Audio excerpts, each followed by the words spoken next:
எல்லா ஆசீர்வாதத்தையும் இழந்து மறுபடியுமாக பசிக்காக தன்னுடைய தகப்பனிடம் திரும்பி வருகிறதை நாம் தியானித்தோம். நேற்றைய தினம் தன்னுடைய தகப்பனார் அவனுக்கு உயர்ந்த வஸ்திரத்தை உடுத்து வைக்கவும் பாதரட்சைகளை கொடுக்கவும் மோதிரத்தை அணியவும் என்று கட்டளையிடுகிறதை நாம் அதில் ஒரே ஒரு விஷயத்தை மாத்திரம் தியானித்தோம். வஸ்திரம் என்கிற விஷயத்தை மாத்திரம் தியானித்தோம். இன்று நாம் தியானிக்க போகிறோம் அந்த மோதிரம், பாதரட்சை, இந்த இரண்டையும் பற்றி நாம் இன்று தியானிக்க போகிறோம்.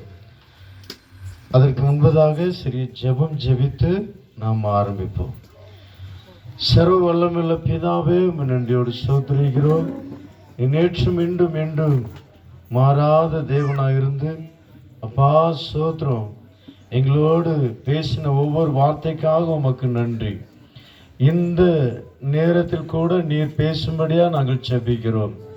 இதற்கு விரோதமாக கிரியை செய்கிற எல்லா பொல்லாத வல்லமைகளையும் நசரனாகிய இயேசு கிறிஸ்துவின் நாமத்தினால நாங்கள் கட்டுகிறோம். இயேசுவின் இரத்தத்தை தெளிக்கிறோம்.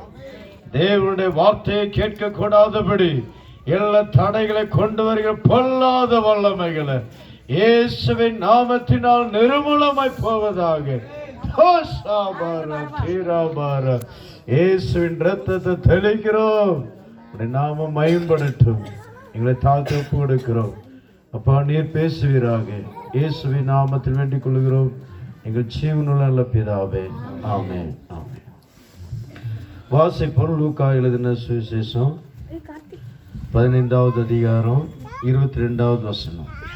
அப்பொழுது தகப்பன் தன் ஊழியக்காரரை நோக்கி, நீங்கள் உயர்ந்த வஸ்திரத்தை கொண்டு வந்து இவனுக்கு உடுத்தி இவன் கைக்கு மோதிரத்தையும் கால்களுக்கு பாதரட்சைகளையும் போடுங்கள்.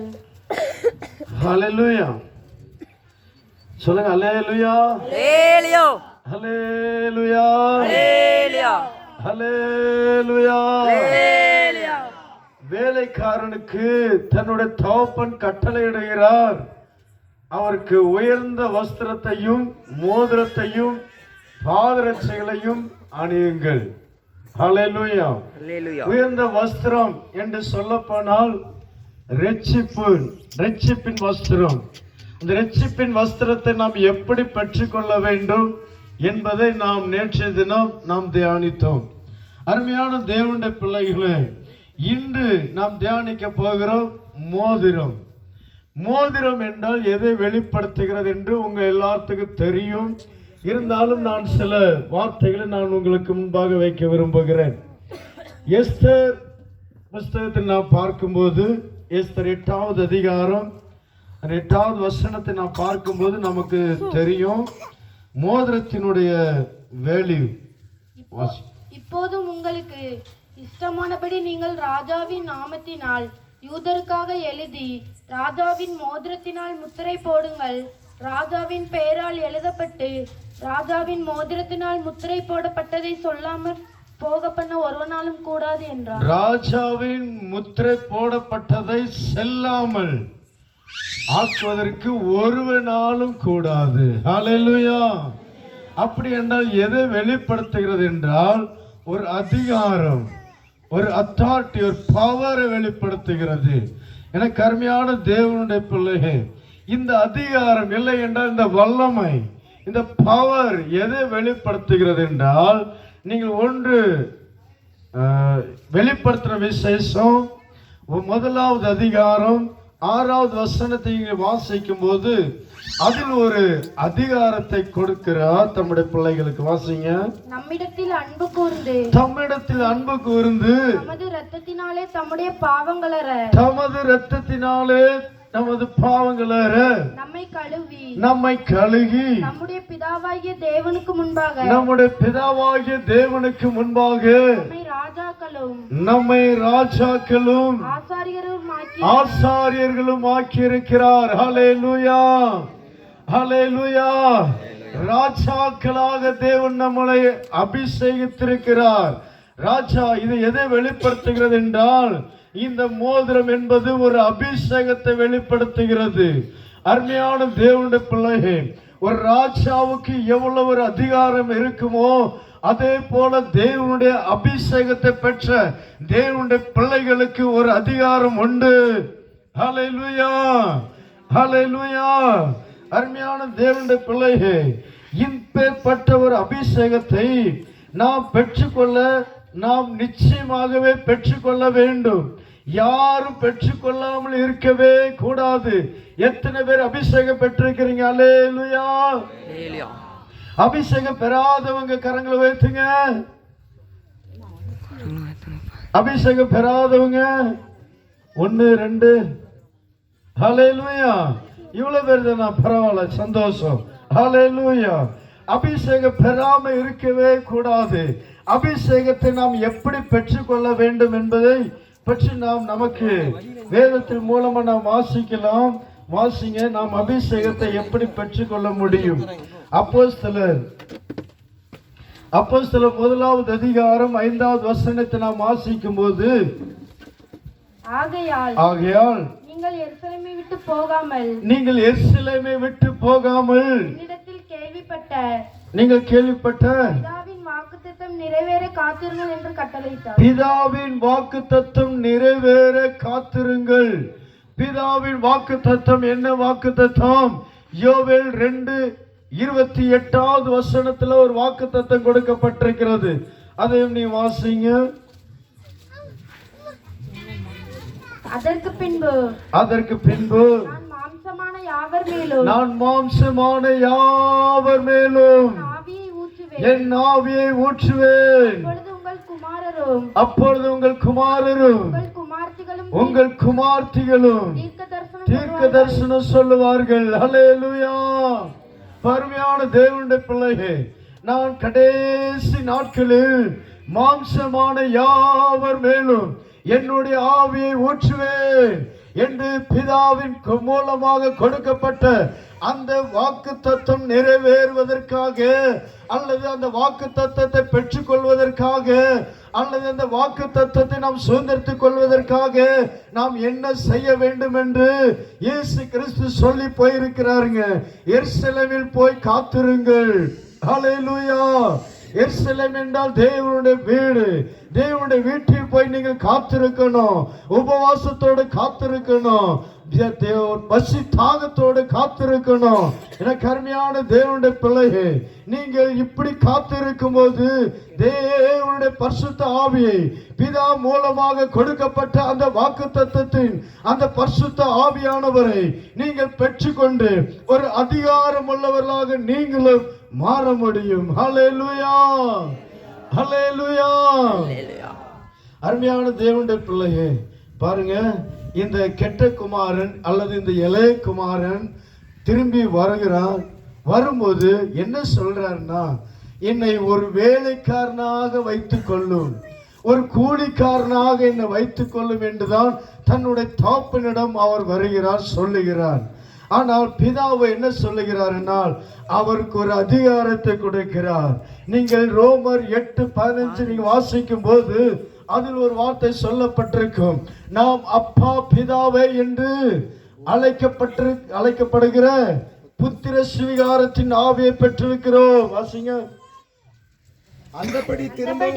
அந்தபடியே திரும்பவும் பயப்படுகிற ஆவியை அல்ல, பயப்படுகிறதற்கு நீங்கள் அடிமைத்தனத்தின் ஆவியை பெறாமல், பாருங்க, ஒரு நிமிஷம், அடிமையா நீ இருக்காண்டா மகனே, நீ அடிமையா இருக்காண்டா. நாம் முன்னால் ஒரு முறை அடிமையாக இருந்தோம். முன்னால் இயேசு கிறிஸ்துவை ஏற்றுக்கொள்வதற்கு முன்பதாக, இயேசு கிறிஸ்துவை சொந்த இரட்சகராக ஏற்றுக்கொள்வதற்கு முன்பதாக நாம் ஒரு நாள் அடிமையாக இருந்தோம். பலவிதமான பாவத்திற்கு அடிமையாக இருந்தோம், பிசாசுக்கு அடிமையாக இருந்தோம், பல மனுஷர்களுக்கு அடிமையாக இருந்தோம். ஆனால் இப்பொழுதோ நீங்கள் புத்திர சுவிகாரத்தின் ஆவியை பெற்றிருக்கிறீர்கள். நீ அடிமை அல்ல மகனே, நீ என்னுடைய குமாரன். அதனாலதான் அந்த குமாரன், அந்த தகப்பன் என்ன சொல்றார் என்றால், உன்னுடைய சகோதரன் என் குமாரன் மரித்தான், அவர் திரும்பவும் உயிர்த்தார் என்று தன்னுடைய தகப்பன் தன்னுடைய வாயினால் அறிக்கை எடுக்கிறதை நான் பார்க்க முடியும். என கருமையான தேவனுடைய பிள்ளையே, அதே போலதான் நாமும் ஒரு நாள் பாவத்துக்கு மரித்து இருந்த தேவன் நம்மை அவருடைய இரத்தத்தினால் கழுகி சுத்திகரித்து அவருடைய பிள்ளைகளாக தேவன் நம்மை மாற்றி இருக்கிறார். அல்லேலூயா, அல்லேலூயா. அவருடைய பிள்ளைகளாக மாற்றினது மாத்திரமல்ல, அந்த அபிஷேகத்தை தேவன் நமக்கு ஏன் கொடுத்திருக்கிறார் என்றால், எல்லாவற்றையும் ஆளுகை செய்வதற்காக, எல்லாவற்றையும் மேற்கொள்வதற்காக. அல்லேலூயா. பாவத்தை மேற்கொள்வதற்காக, பிசாசை மேற்கொள்வதற்காக, வியாதியை மேற்கொள்வதற்காக. அல்லேலூயா. அப்ப அருமையான தேவனுடைய பிள்ளையே, இந்த அபிஷேகத்தை எப்படியாவது நான் பெற வேண்டும், எப்படியாவது பெற வேண்டும்.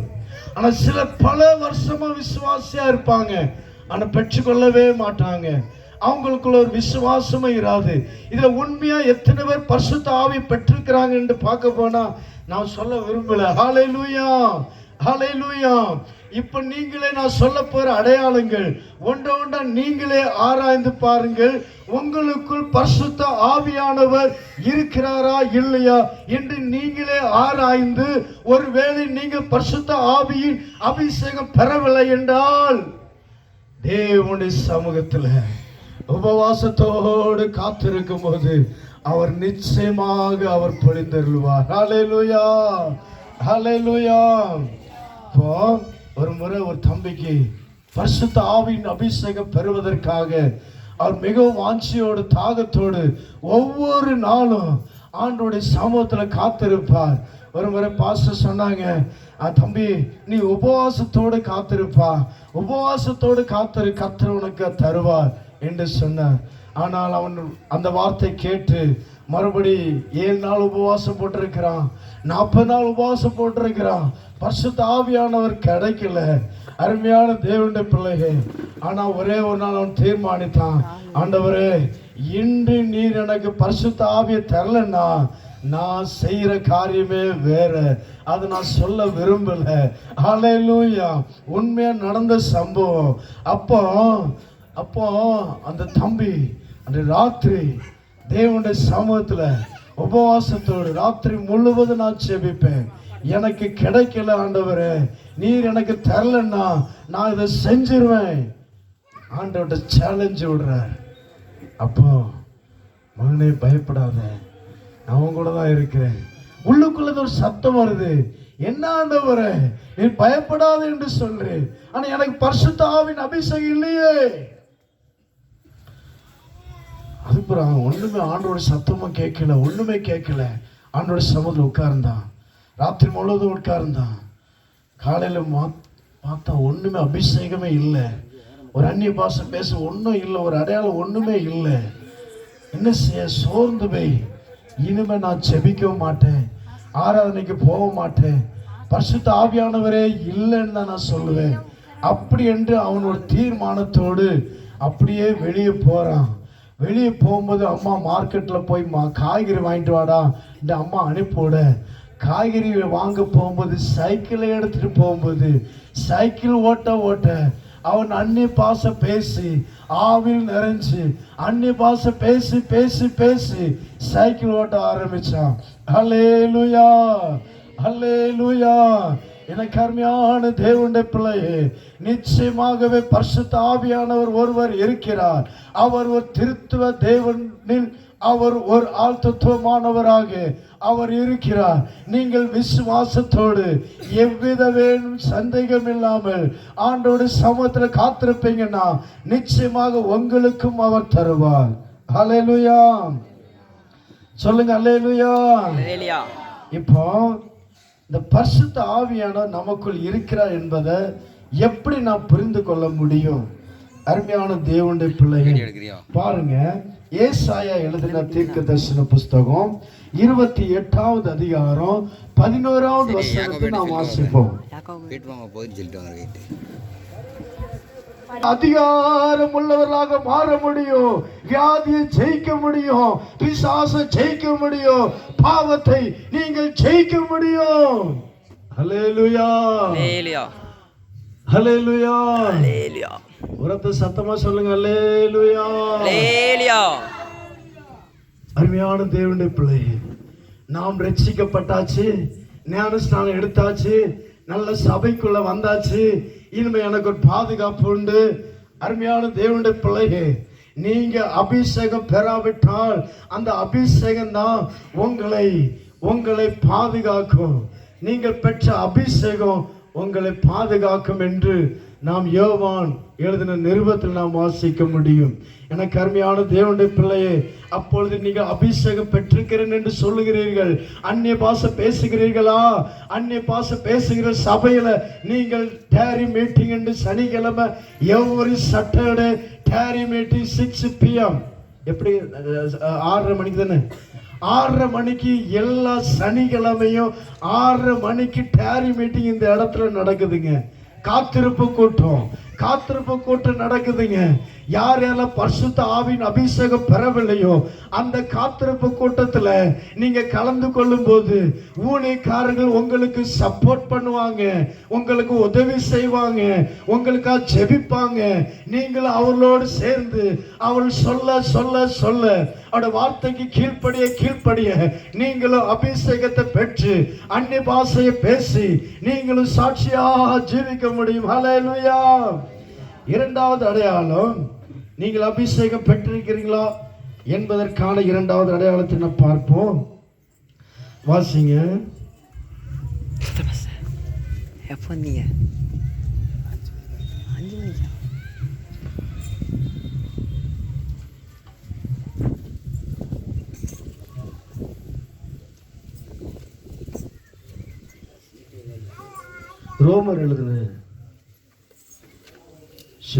ரோமர் எழுதின இருக்கும் 15வது அதிகாரம் 3ஆம் வசனம். கிறிஸ்துவும் தமக்கே பிரியமாய் நடவாமல் உம்மை நிந்திக்கிறவர்களுடைய நிந்தைகள் என்மேல் விழுந்தது என்று எழுதியிருக்கிறபடியே நடந்தார்.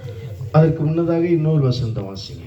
அப்போஸ்தலர் 1வது அதிகாரம் 8வது வசனம். பரிசுத்தாவி உங்களிடத்தில் வரும்போது நீங்கள் பலனடைந்து எருசலேமிலும் யூதேயா முழுவதிலும் சமாரியாவிலும் பூமியின் கடைசி பரியந்தமும் எனக்கு சாட்சிகளாய் இருப்பீர்கள் என்றார். ஹல்லேலூயா. நான் அநேக பாயிண்ட்ஸ் சொல்லலாம். பரிசுத்த ஆவியானவருக்கு அடையாளமாக நீங்கள் அபிஷேகம் பெற்றீங்களா என்பதற்காக ஒரு அடையாளமாக அநேக விஷயம் சொல்ல நேரம் இல்லாதனால 1-2 விஷயத்தை நான் சொல்றேன். முக்கியமான ஒரு விஷயத்தை நான் சொல்றேன். இரண்டாவது, நீங்கள் அபிஷேகம் பெற்றிருப்பீங்கன்னா உங்களுக்குள்ள கிரியை நடப்பிக்கிறது என்ன நடக்கும்? நீங்க சாட்சியா இருப்பீங்க. ஹல்லேலூயா. எருசலேமிலும் யூதேயாவிலும் சமாரியாவிலும் பூமியின் கடைசி பரியந்தமும் எனக்கு சாட்சிகளா இருப்பீர்கள். ஹல்லேலூயா. ஹalleluya யூதேயா என்று சொன்னா உங்களுடைய சொந்த குடும்பத்துல. ஹல்லேலூயா. உங்களுடைய பெற்றோர்கள் உங்களை சாட்சி சொல்லணும். பிள்ளைகளை பார்த்து பெற்றோர்கள் சாட்சி சொல்லணும். மனைவியை பார்த்து புருஷன் சாட்சி சொல்லணும். புருஷனை பார்த்து மனைவி சாட்சி சொல்லணும். அப்படிப்பட்ட ஒரு சாட்சி உள்ள ஜீவி நாம் வாழணும். அதுதான் பரிசுத்த ஆவியானவரின் அடையாளம். நீங்கள் உண்மையாகவே பரிசுத்த ஆவியை பெற்றிருக்கிறீர்கள் என்று சொல்ல முடியும். அநேக குடும்பங்கள்ல பார்க்கும்போது பரிசுத்த ஆவி நிறைவாங்க. ஆனா வீட்டுல போன உடனே எபேசு சபையிலலாம் என்ன நடந்துச்சுன்னா கெட்ட வார்த்தையோட பேசி இருக்கிறாங்க. இப்ப பேச மாட்டாங்களாங்க. எபேசு சபையில கெட்ட வார்த்தை பேசி இருக்கிறாங்க. வாசிங்க எபேசு 4வது அதிகாரத்துல 27ஆம் வசனத்திலிருந்து வாசிங்க. பிசாசுக்கு இடம் கொடாமல் இருங்கள். பிசாசுக்கு இடம் கொடாமல் இருங்கள். திருடுகிறவன் இனி திருடாமல் குறைச்சலுள்ளவனுக்கு கொடுக்கத்தக்கதாக தனக்கு உண்டாயிருக்கும்படி தன் கைகளினால் நலமான வேலை செய்து பிரயாசப்பட கடவன். கெட்ட வார்த்தை ஒன்றும் உங்கள் வாயிலிருந்து புறப்பட வேண்டாம். பக்தி விருத்திக்கு ஏதுவான நல்ல வார்த்தை உண்டானால் அதையே கேட்கிறவர்களுக்கு பிரயோஜனம் உண்டாகும்படி பேசுங்கள். அன்றியும் நீங்கள் மீட்கப்படும் நாளுக்கென்று முத்திரையாக பெற்ற தேவனுடைய பரிசுத்த ஆவியை துக்கப்படுத்தாதிருங்கள். ஹல்லேலூயா. பாருங்க, எபேசிய சபையில் உள்ள ஜனங்க ஆவியில் நிறைவாங்க, வீட்டில் போய் கெட்ட வார்த்தையும் பேசுவாங்க. இப்படிப்பட்ட ஜனங்கள் இப்பொழுது அநேக இடங்கள்ல நான் பார்க்கிறோம். அருமையான தேவனுடைய பிள்ளைகள், ஒரு சாட்சி உள்ள ஜீவி நமக்கு வேண்டும். நாம் ஏனோ தான் அபிஷேகம் பெற்றாச்சு, இனிமே நம்ம யாரும் நம்மளை திருத்த வேண்டாம், நாமளே திருத்திக் கொள்வோம், அவர் பார்த்து கொள்வார். அப்படி அல்ல. உங்களை நடத்துகிறவர்களுக்கு, உங்களுடைய பெற்றோருக்கு நீங்க முதலாவது கீழ்ப்படியணும். அதுதான் பரிசுத்த ஆவியானவர் உங்களுக்குள் இருக்கிறார் என்பது முதல் அடையாளம். ஹல்லேலூயா. மனைவியானவள் புருஷனுக்கு கீழ்ப்படியணும், கர்த்தருக்குள் எல்லா விஷயத்திலும் கீழ்ப்படியணும். அதே போல புருஷனும் கர்த்தருக்குள்ள அப்பா ஒரு மனம் மனைவி நேசிக்கிறவர்களாக 2 பேரும் சாட்சி சொல்லணும். ஹல்லேலூயா. அந்த சாட்சி சபையில வரும். ஹல்லேலூயா. சபையில சாட்சி வந்தவர்னு ஊழியக்காரங்க என்ன சொல்லுவாங்க? அடுத்தாப்புல சாட்சி. எருசலேம்னா ஊழியக்காரர்கள், சபையில சாட்சி சொல்லுவாங்க. அந்த குடும்பத்தை போல ஜீவிக்கணும்ப்பா. ஜீவித்தை யாரை போல ஜீவிக்கணும்? அந்த குடும்பத்தை போல ஜீவிக்கணும். அந்த பிரதர் சொல்லுவார், ஊழியக்காரர் சொல்லுவார், அதான் எருசலேம். ஊழியக்காரர் சொல்லுவார், பாஸ்டர் சொல்லுவாங்க, ஜீவித்தா பாரு, அந்த குடும்பத்தை போல ஜீவிக்கணையா, நீ அந்த குடும்பத்தை போல ஜீவிக்கணும். நீ இப்படி இருக்கிறீங்களே, சண்டை போடுறீங்களே, இப்படிப்பட்ட வார்த்தை பேசுறீங்களே என்று சொல்லுவாங்க. ஹல்லேலூயா. 3வது பார்க்கும்போது சமாரியா.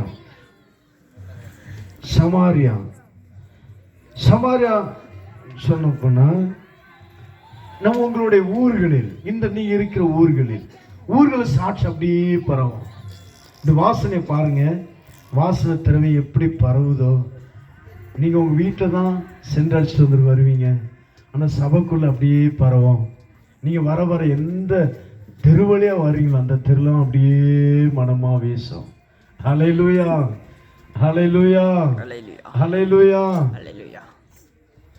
இயேசுவின் நாமம் இனிதான நாமம், இணையில்லா நாமம், இன்ப நாமம், எங்கள் இயேசுவின் நாமம் இனிதான நாமம், இணையில்லா நாமம், இன்ப நாமம், பரிமள தைலமும் இயேசுவின் நாமம், பரிசிடும் நாமம், பரிமள தைலமும் இயேசுவின் நாமம், பாரெங்கும் வாசனை வீசிடும் நாமம், இயேசுவின் நாமம், இனிதான நாமம், இணையில்லா நாமம், இன்ப நாமம், எங்கள் இயேசுவின் நாமம், இனிதான நாமம், இணையில்லா நாமம், இன்ப நாமம். ஹல்லேலூயா. பாருங்க, இயேசுவின் நாமத்தை பற்றி நல்ல அருமையா பாடல் பாடியிருக்கிறார். ஹல்லேலூயா.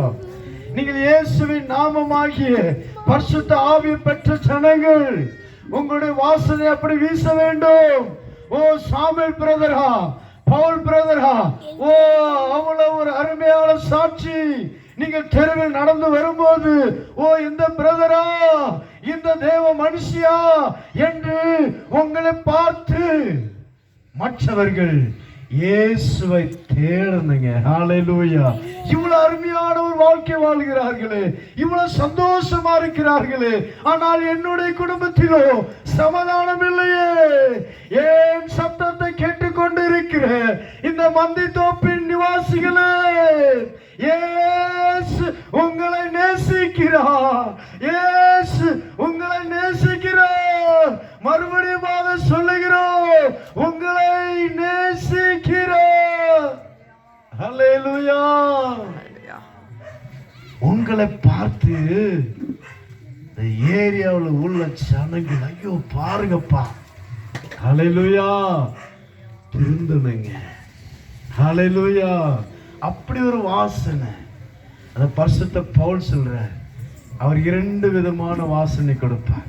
கெட்டு போகிறவர்களுக்கு கெட்டு போகிறதுக்கு ஏதுவான வாசனை, நல்லவர்களுக்கு நல்லவருக்கு ஏதுவான வாசனை. ஹல்லேலூயா, ஹல்லேலூயா. அப்ப நம்ம நல்ல ஒரு வாசனை. இப்ப பாருங்க, ஒரு பொல்லாத மனுஷன் வருவான்னா அவனை பார்த்த உடனே பயம் உண்டாகும். அது சொல்ல புரியுதாங்க? ஒரு கொலைக்கார மனுஷன் இல்லைண்டா ஒரு ரவுடி உங்க வீட்டு முன்னாடி வந்துட்டு இருக்கிறாருன்னு வச்சுடுங்க, அந்த தெருவில் நீ பார்த்துட்டு ஐயா வணக்கங்க சொல்லுவீங்களா? இல்ல வீட்டை விட்டு போயிட்டு கதவை போட்டுட்டு உள்ள இருப்பீங்களா? ஹல்லேலூயா.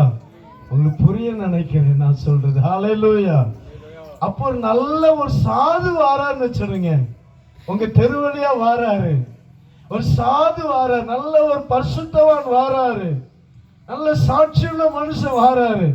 வரும்போது ஐயோ அந்த மனுஷன் வாரான்னு சின்ன பிள்ளைங்க சொன்னாலும் கூட உடனே வீட்டுக்குள்ளே இருக்கிற அம்மா அப்பா உடனே கதவை திறந்து ஐயோ அந்த மனுஷனை பார்க்கணுமே, அந்த மனுஷனோட முக தரிசனத்தை பார்க்கணுமே, அந்த மனுஷனை பார்க்கணுமே என்று ஓடி வருவாங்க. ஹல்லேலூயா, ஹல்லேலூயா. உரத்த சத்தமா ஹல்லேலூயா. உங்களுடைய வாசனை வீசணும், உங்களுடைய நற்கந்தம் வீசணும்.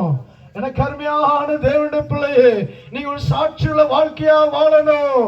நீங்க ஒரு சாட்சியுள்ள வாழ்க்கை வாழ வாழ தேவன் உங்களை கொண்டு பெரிய காரியத்தை செய்வார். ஹல்லேலூயா. தெருக்களில் சாட்சி, குடும்பத்தில் சாட்சி, சபையில் சாட்சி, தெருக்களில் சாட்சி, உலகம் முழுவதும் பரவும். இந்த இடம் அருமையான தேவனுடைய பிள்ளையே, இந்த இடத்துல இருந்து உலகம் முழுவதும் சாட்சிகள் பரவணும்னா, உலகம் முழுவதும் உங்களுடைய விசுவாசிகள் செல்லுவார்கள். ஆனால் பரவுமா பரவாதாங்க? ஹல்லேலூயா. உலகம் முழுவதும் சில பாஸ்டர்மார் சொல்லுவாங்க, என் விசுவாசி அமெரிக்காவில் ஒரு விசுவாசி இருக்கிறாருங்க, என் விசுவாசி லண்டன்ல ஒருத்தர் இருக்கிறாரு, என் விசுவாசி இங்கிலாந்துல, சவுதியில, துபாயில, கேத்தர்ல, அப்படி பல தேசத்தை சொல்லுவாங்க, என் விசுவாசி அங்க இருக்கிறாங்க. எனக்கு அருமையான தேவனுடைய பிள்ளையே, உங்களுடைய விசுவாசி இந்த சபையில் உள்ள விசுவாசி கூட உலகம் முழுவதும் செல்லணும். செல்லுகிற இடமெல்லாம் வாசனை வீசணும், படணும். ஹல்லேலூயா, ஹல்லேலூயா. எத்தனை பேர் விரும்புறீங்க இந்த சபை உலகம் முழுவதும் வீசப்படணும்? விரும்புகிறவங்க ஹல்லேலூயா. இந்த சபை மாத்திரமல்ல, மற்ற சபையிலிருந்து வந்திருக்கீங்க போதகர், உங்க சபையிலிருந்து வீசப்படணும். ஹல்லேலூயா. வந்திருக்கிற ஒவ்வொரு சபையிலிருந்து உலகம் முழுவதும் சாட்சிகள் செல்லணும். எத்தனை பேர் விரும்புறீங்க? ஹல்லேலூயா, ஹல்லேலூயா. பரமையான தேவனுடைய பிள்ளையே, அடுத்தாப்புல இப்படிப்பட்ட ஒரு சாட்சி இருக்குதா? இருந்துச்சுன்னா உண்மையாகவே உங்களுக்குள்ள யார் இருக்கா? பரிசுத்த ஆவியானவர் இருக்கிறார். ஹல்லேலூயா. பரிசுத்த ஆவியானவர் உங்களுக்குள்ள இருக்கிறார். எனக்கு அருமையான தேவனுடைய பிள்ளையே, பரிசுத்த ஆவியானவர் இருக்கும்போது நீங்கள் சாட்சியா இருப்பீர்கள். ஹல்லேலூயா. அதுல இன்னொரு வார்த்தை சொல்லப்பட்டிருக்கும், நீங்கள் பலன் அடைந்து. ஹல்லேலூயா. நீங்க ஏன் பலப்படணும்? இன்னும் நான் சொல்றேன், நான் பலப்படணும். ஹல்லேலூயா. வாசிங்க, இன்னொரு விஷயத்தை நான் வாசிக்கிறேன். 15வது அதிகாரம், ரோமர் 15:3 வாசிக்கிறேன். கிறிஸ்துவும் தமக்கே பிரியமாய் நடவாமல் உம்மை நிந்திக்கிறவர்களுடைய நிந்தைகள் என்மேல் விழுந்ததென்று எழுதியிருக்கிறபடியே நடந்தார். மூன்றாவது, பரிசுத்த ஆவியை பெற்ற ஜனங்கள் எப்படி இருப்பாங்கன்னா, கர்த்தருக்கு பிரியமா நடப்பார்கள், கர்த்தருடைய சித்தத்தை செய்வார்கள். எனக்கு அருமையான தேவனுடைய பிள்ளையே, கர்த்தருக்கு பிரியமானதை மாத்திரம் செய்வார்கள், தமக்கு பிரியமானதை செய்யவே மாட்டார்கள். ஆரம்ப நாட்கள்ல நம்ம சபையில ஒரு விசுவாசி பற்றி ஒரு சகோதரர் சாட்டி சொல்ற, பாஸ்டர் இவர் பாருங்க, இவளுக்கு இவ்வளோ சர்வி சாப்பாட்டு நேரத்துல பந்தி பரிமாறுவார், ஆனா சாப்பிடவே மாட்டார். லாஸ்ட்ல சில நேரங்கள் சாப்பாடு முடிந்துடும், ஆனா இங்க நல்லா செழிப்பா பொங்கி போடுறாங்க. சில இடங்களை நான் பார்த்துருக்கிறேன், ஒரு இடத்துல சாப்பாடு முடிஞ்சிடும், ஆனா அந்த விசுவாசி சோர்ந்து போக மாட்டார். சாப்பாடு எனக்கு இல்லாட்டாலும் பரவாயில்ல, வருகிறவங்களுக்கு கொடுக்கணும். ஏன் எப்படி சாட்சி சொல்றாருன்னா, என்ன சொல்றாருன்னா, அவர் ஆரம்ப நாட்கள்ல தேவனுடைய சபைக்கு வரும்போது முத சாப்பாட்டில் தான் உட்கார்ந்துருப்பார். மீட்டிங் முடிஞ்சதும் முன்னாடி ஓடி போய் உட்கார்ந்துருவாராம். ஹல்லேலூயா. மீட்டிங் அல்லேலூயா போடுவதற்கு முன்பதாக ஓடி போய் அங்க லைன்ல உட்கார்ந்துருவார். அண்ணம்மா சிரிக்கிற, நானும் அப்படிதான் ஒரு நாள் இருந்தேன் இல்லையா? ஹல்லேலூயா. ஆனா தேவனுடைய வார்த்தை கேட்க தேவனுடைய வசனத்தை கேட்க வசனத்தின் மூலமா பலப்பட ஆரம்பிச்சாரு. அதுக்கு பிறகு என்ன செய்ய ஆரம்பிச்சு, 2-3 மாசம் கழித்து வருகிறவர்களுக்கு, புதிய ஆத்துமாக்களுக்கு சாப்பாடு பரிமாற ஆரம்பிச்சாருங்க. சாப்பாடு பரிமாற ஆரம்பிச்சார். ஹல்லேலூயா. சாப்பாடு பரிமாற ஆரம்பிச்சார். தனக்கானவைகள் அல்ல, தனக்காக அல்ல, அவர்கள் வந்து போகிறவர்கள் திருப்தியாக சாப்பிட வேண்டும். பாருங்க, ஃபர்ஸ்ட் இப்படி செய்து கொண்டிருந்தாருங்க. ஆனா இப்ப பாருங்க, இப்படியாக அவர் தன்னுடைய ஊழியத்துக்காக, சபைக்காக, ஜனங்களுக்காக ஓடி ஓடி எல்லா வேலையும் அவர் தான் இழுத்து செய்து கிடப்பார். ஹல்லேலூயா, ஹல்லேலூயா. இப்படி மற்ற நம்ம எல்லா, ஒரு சின்ன உதாரணம் நான் சொல்லியிருக்கிறேன். எல்லா விதத்திலுமே மற்ற பிறனுக்காக நாம் என்ன செய்யணும்? அவங்களுக்கு ஏதாவது தேவைப்படுமா? அவங்களுக்கு ஏதாவது ஜெப உதவி தேவைப்படுமா? ஏதாவது தேவைப்படுமா? ஏதாவது செய்யணுமா? அப்படியாகவே நாம் என்ன செய்யணும்? மற்றவங்களுக்காக நான் கர்சனை உள்ளவர்களாக காணப்படும். ஹல்லேலூயா. எப்பொழுதும் என் குடும்பம், எனக்கு எனக்கு எனக்கு எனக்கு எனக்கு எனக்கு எனக்கு என் பிள்ளை என் பிள்ளை என் பிள்ளை என் பிள்ளைங்கிறத விட பரிசுத்த ஆவி பெற்றவர்களுடைய அடையாளம் மற்றவர்களுக்காக கரிசனப்படுகிறது. ஹல்லேலூயா. மற்றவர்களுக்காக நீங்க சிந்திக்கணும். மற்றவர்கள் எத்தனை பேர் பாவம் சாப்பாடு இல்லாம இருக்கிறாங்க, அவங்களுக்காக நீங்க சிந்திச்சு சோத்திரம் பண்ணி சாப்பிடுறீங்களா? ஹல்லேலூயா. யாராவது உங்களோட சாப்பாடு கேட்டாங்கன்னா, எனக்கு வயிறு பசிக்கு நீ போகும்போது வரும்போது வர்ற வழியில இவர் 5 ரூபா கொடுங்க, 10 ரூபா கொடுங்க, எனக்கு வயிறு பசிக்குதுங்க அப்படி கேட்டா நீ யாராவது சாப்பாடு வாங்கி கொடுத்துறீங்களா? 10 ரூபா கொடுத்துருக்கீங்களா? செஞ்சிருக்கீங்க. ஹல்லேலூயா. ஆனா பணம் கொடுக்கறத விட நான் என்ன செய்வேன்னா, நாங்கள் வரும்போது கோயில்பட்டி ஸ்டேஷன்ல இறங்கி வந்துட்டு இருந்தேன். ஐயா எனக்கு வயிறு பசிக்குது ஐயா, ஒரு 5 ரூபா கொடுங்க, 10 ரூபா கொடுங்க அப்படின்னு கேட்டார் ஒரு மனுஷன். நான் யாருக்குமே பணம் கொடுக்க மாட்டேன். 5 ரூபா தானே போவோம், 10 ரூபா தானே போவோம் அப்படின்னு கொடுத்துட்டு போக மாட்டேன். நான் நல்ல திருப்தியான சாப்பாடு, காலையில் இட்லி ஏதாவது உனக்கு பசிக்கதானப்பா செய்யுது, உனக்கு பசிக்கதானே செய்யுது, நான் பசித்துட்டேன். 10 ரூபாய் அவன் கேட்குறா, 5 ரூபா உனக்கு எதுக்கு, நான் உனக்கு திருப்தியாக உனக்கு ஆகாரம் கொடுக்குறேன் அப்படின்ட்டு ஹோட்டல் தேடி பார்த்தேன். வா ஹோட்டல் தேடி பார்த்து ஹோட்டல் வாங்கி தரேன். கூட்டு ஐயா நடக்க முடியல ஐயா, நான் இங்கே இருந்துறேன் ஐயா, நீங்கள் வாங்கிட்டு வாங்க அப்படின்னா சரி உட்காந்துருங்க, உட்காந்து நான் வாங்கிட்டு வரேன்ட்டு ஹோட்டல் பார்த்து ஒன்றும் துறக்கல. காலையில் 3 வடை, பெரிய வடை 3 வடை, ஒரு டீ எல்லாம் வாங்கி கொடுத்துட்டு அதுக்கு எத்தனை ரூபா ஆச்சு? 10 ரூபாயா வரும், 5 ரூபாயா வரேங்க. அது சொல்ல புரியுதாங்க? அப்போ என்ன செய்யணும்? பணம் கொடுத்தா ஏதாச்சும் ஆராயம் குடிப்பாங்க. அது சொல்ல புரியுதா? அப்போ பசிக்குதுன்னு கேட்டாங்கன்னா கூட 10 ரூபா போனாலும், கூட 50 ரூபா போனாலும், 100 ரூபா போனாலும் பரவாயில்ல, நாகர்கோயிலில் நான் ஒருக்க இறங்கி நான் போய் வேற பஸ் ஏறணும். அப்போ கூட ஒரு மனுஷன் வந்து ஐயா மத்தியான நேரத்தில் எனக்கு வயிறு பசிக்குது ஐயா அப்போ நான் உடனே ஹோட்டலில் கூப்பிட்டு போனேன். அப்போ நான் ஒரு ஆர்யா ஹோட்டல் இருக்கு பார்த்துடுங்க, ஆர்யா ஹோட்டலில் போனேன். அப்போ அந்த ஹோட்டலில் அந்த பிரதருக்கு அந்த பாஸ்டருக்கு தெரியும், அந்த ஹோட்டலில் போய் சாதா ரைஸ் கூட ஐயா உனக்கு அப்படின்னு நான் சொல்கிறேன்.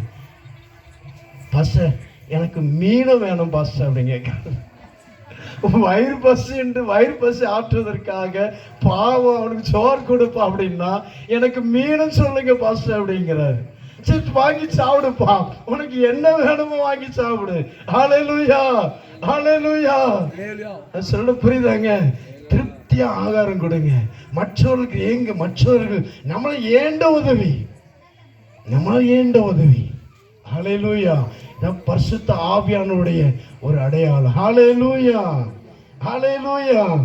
பரமையான தேவனுடைய பிள்ளையே, மறுபடியும் நாம் ஏன் பெற்றுக்கொள்ளணும்?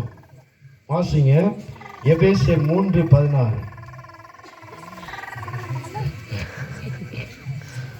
நீங்கள் அவருடைய ஆவியினாலே மைக்கில் வாசிங்க. நீங்கள் அவருடைய ஆவியினாலே உள்ளான மனுஷனில் வல்லமையாய் பலப்படவும் விசுவாசத்தினாலே கிறிஸ்து உங்கள் இருதயங்களில் வாசமாய் இருக்கவும் நீங்கள் அன்பிலே வேரூன்றி நிலை பெற்றவர்களாகி. ஹல்லேலூயா. நீங்கள் அவருடைய ஆவியிலே பலப்படணும். ஏன் நம்ம பரிசுத்த ஆவி பெற்றுக்கொள்ளணும்? உள்ளான மனுஷன்ல வல்லமையாய் பலப்படணுங்க. ஹல்லேலூயா, ஹல்லேலூயா. அப்போ ஏன் பலப்படணும்? எதற்கு பலப்படணும்? உள்ளான மனுஷன்ல ஏன் பலப்படணுங்க? லூக்கா சுவிசேஷத்துல வாசிக்கும் போது லூக்கா 4வது அதிகாரம் முதல் 2ஆம் வசனம் வாசிங்க. இயேசு பரிசுத்த ஆவியினாலே நிறைந்தவராய் இயேசு பரிசுத்த ஆவியானவரால் நிறைந்தவராய் யோர்தானை விட்டு திரும்பி ஆவியானவராலே வனாந்தரத்திற்கு கொண்டு போகப்பட்டு ஆவியானவராலே வனாந்தரத்துக்கு கொண்டு போகப்பட்டு 40 நாள் பிசாசினால் சோதிக்கப்பட்டார். ஹல்லேலூயா. ஏன் நான் பலப்படணும்னா, நான் பரிசுத்த ஆவியை பெற்ற பிறகு நமக்கு பலவிதமான சோதனைகள் வரும். பிசாசு மூலமா சோதனைகள் வரும். மாம்சத்தோடும் இரத்தத்தோடும் அல்ல. எபேசியர் 6வது அதிகாரம் 10வது வசனம் நினைக்கிறேன், 9ஆம் வசனம். உங்களுக்கு மாம்சத்தோடும் இரத்தத்தோடும் அல்ல, வான மண்டலங்களில் இருக்கிற பொல்லாத ஆவிகளோடும். வாசிங்க. ஏனெனில் மாம்சத்தோடும் இரத்தத்தோடும் அல்ல, ஏனெனில் மாம்சத்தோடும் இரத்தத்தோடும் அல்ல, துரைத்தனங்களோடும் அதிகாரங்களோடும் பிரபஞ்சத்தின் அந்தகார லோகாதிபதிகளோடும் வான மண்டலங்களில் உள்ள பொல்லாத ஆவிகளின் கிரியைகளோடும் நமக்கு போராட்டம் உண்டு. ஹல்லேலூயா. ஏன் நான் பரிசுத்த ஆவியை பெற்று ஏன் பலப்படணும்? இப்படிப்பட்ட பொல்லாத ஆவிகளில் இருந்து நாம் பலப்படணும், நாம் மேற்கொள்ளணும். அந்த ஆவிகளை மேற்கொள்வதற்காக நான் பரிசுத்த ஆவியை பெற்றுக்கொள்ள அவசியமா இருக்கிறது. ஹல்லேலூயா. அருமையான தேவனுடைய பிள்ளையே, இப்ப பாருங்க,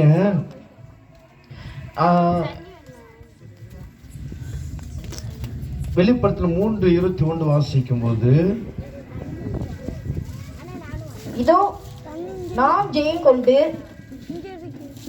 என் பிதாவுடைய சிங்காசனத்திலே அவரோட கூட உட்கார்ந்தது போல ஜெயம் கொள்கிறவன் எவனோ அவனும் என்னுடைய சிங்காசனத்தில் என்னோட கூட உட்காரும்படிக்கு அருள் செய்தேன். பரமையான தேவனுடைய பிள்ளை, நாம் ஜெயம் கொண்டு தேவனுடைய சிங்காசனத்தில் உட்கார வேண்டும். அதற்காக தான் தேவன் நமக்கு பரிசுத்த ஆவியை கொடுக்கிறார். நீங்க பலப்படணும், ஒவ்வொரு நாளும் பலப்படணும். பாஸ்டர் டிவி தாமஸ் ஒரு அருமையான பரிசுத்தவான் எங்களுக்கு தெரியும். அவர் அதிகாலையில் 3 மணிக்கு எழும்பி ஆவியில நிறைந்து, ஐயா பரிசுத்தப்படுத்தும், ஐயா எங்களை பரிசுத்தப்படுத்தும், ஆவியில நிறைந்து அன்னை பாஷை பேசி அப்படியே கரெக்டா 4 மணிக்கு அவர் ஒருவேளை ஹெட்குவார்டர்ஸ்ல இருந்தாருன்னா பிரேசிங்க வந்துருவார் சில நேரம். ஹல்லேலூயா, ஹல்லேலூயா. அருமையான தேவனுடைய பிள்ளை, அவரை கவனித்த 2 பிரதர் சொல்லி இருக்கிறாங்க, எனக்கு கவனிக்க சான்ஸ் கிடைக்கல. ஹல்லேலூயா, ஹல்லேலூயா, ஹல்லேலூயா. அதிகாலையில் எழும்பணும், அதிகாலையில் 3:30 எழும்புங்க, 4 மணிக்கு எழும்புங்க, இரவு முழுது ஜெபம் பண்ணுங்க. அது மாத்திரமல்ல, சனிக்கிழமை சாயந்தரம் காலையில வாங்க. பரிசுத்த ஆவியில் பலப்படணும், மேற்கொள்ளணும். ஒவ்வொரு நாளும் பாவ இச்சைகள் கொண்டு வருவான் பிசாசானவன். சிந்தனைகள் மூலமா பாவத்தை கொண்டு வருவான், போராட்டத்தை கொண்டு வருவான். நீங்க தெருக்களில் போகும்போது கூட மாம்ச இச்சைகளை கொண்டு வருவான். எல்லாம் உலக ஆடம்பரத்தை கொண்டு வருவான். பாருங்க, அவங்க வீடை பாரு, அவங்களுடைய ட்ரெஸ் பாரு, அவங்களுடைய காரை பாரு. நீயும் ஒரு கார் வாங்க வேண்டியதானே, நீயும் ஒரு வீடு கட்ட வேண்டியதானே. இப்படி எல்லாம் சிந்திக்கிறதும் பாவம். கருமையான தேவனுடைய பிள்ளையே, உங்களுக்கு இல்லையா? ஆண்டவர்கிட்ட கேட்கலாம். அவங்களை போல நான் மாறணும், இவங்களை போல நான் மாறணும். அப்படி அல்ல. ஹல்லேலூயா, ஹல்லேலூயா. பிறனுடைய பொருளையோ பிறனுடைய வீடையோ நீ இச்சையாதிருப்பாயாக. ஹல்லேலூயா. அப்ப பரிசுத்த ஆவியானவர் மூலமா அப்படிப்பட்ட எண்ணங்கள் வரும்போது பேசாசை இயேசுவின் நாமத்தினால் என்ன சொல்லணும்? அப்படி என்ன வரும் பாத்தீங்களா? அப்படி என்ன வரும்போது என்ன சொல்லணும்? மனதில் கிரீஷம். எபேசு 4வது அதிகாரம் நினைக்கிறேன், 4வது அதிகாரம் 4-5 வசனம் வாசிங்க. அதில் வார்த்தை போட்டிருக்கோம். உங்களுக்கு உண்டான அழைப்பினாலே நீங்கள் ஒரே நம்பிக்கைக்கு அழைக்கப்பட்டது போல ஒரே சரீரமும் ஒரே ஆவியும் உண்டு. 3வது வசனம் வாசிங்க. சமாதான கட்டினால் ஆவியின் ஒருமையை காத்துக் கொள்வதற்கு ஜாக்கிரதையா இருங்கள். வார்த்தை போட்டிருக்கோம். சிந்தனைகள் மூலமாக உண்டாகிற சில எண்ணங்கள் மூலமா அதை நம்ம அதட்டணும். அந்த மாதிரி போடப்பட்டிருக்கு. ஹல்லேலூயா. சரி, அப்போ அப்பப்ப பிசாசு கொண்டு வர்றத மனதில் பஸ்ட் கொண்டு வருவான், அப்படி சிந்தையில கொண்டு வருவான். என்ன செய்யணும்? பிசாசு இயேசுவின் நாமத்தினால எனக்கு அது வேண்டாம், எனக்கு ஏசப்பா தருவார். ஹல்லேலூயா, ஹல்லேலூயா. ஒவ்வொரு நாளும் கிடைச்சதா சார்? 2 கொரிந்தியர் 10:5. அவைகளால் நாங்கள் தர்க்கங்களையும் தேவனை அறிகிற அறிவுக்கு விரோதமாக எழும்புகிற எல்லா மேட்டிமையும் நிர்மூலமாக்கி எந்த எண்ணத்தையும் கிறிஸ்துவுக்கு கீழ்ப்படிய சிறைப்படுத்துகிறவர்களா இருக்கிறோம். ஆமென், ஹல்லேலூயா. எந்த எண்ணத்தையும் கிறிஸ்துவுக்குள் கீழ்ப்படுத்துகிறவர்களா இருக்கிற. எப்படி கீழ்ப்படுத்த முடியுங்க? பரிசுத்த ஆவியானவர் மூலமாக.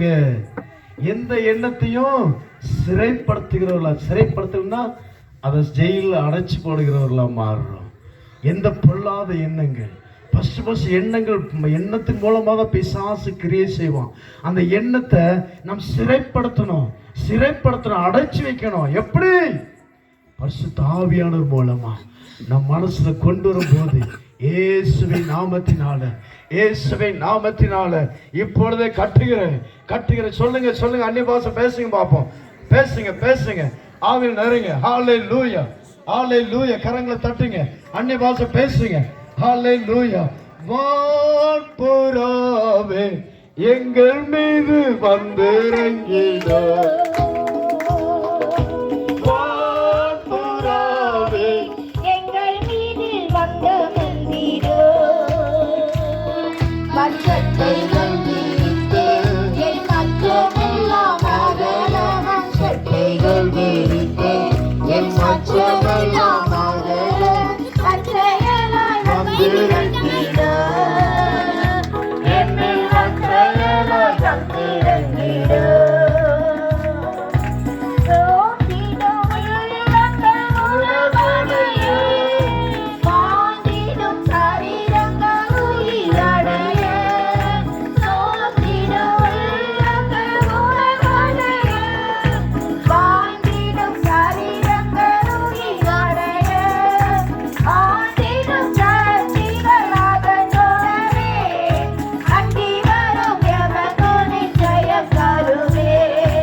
சத்தமா ஹல்லேலூயா.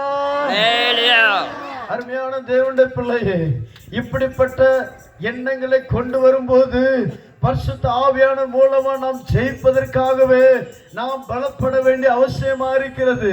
ஞாயிற்றுக்கிழமை மாத்திரம் வந்தா போதாது, சனிக்கிழமை மாத்திரம் வந்தா போதாது.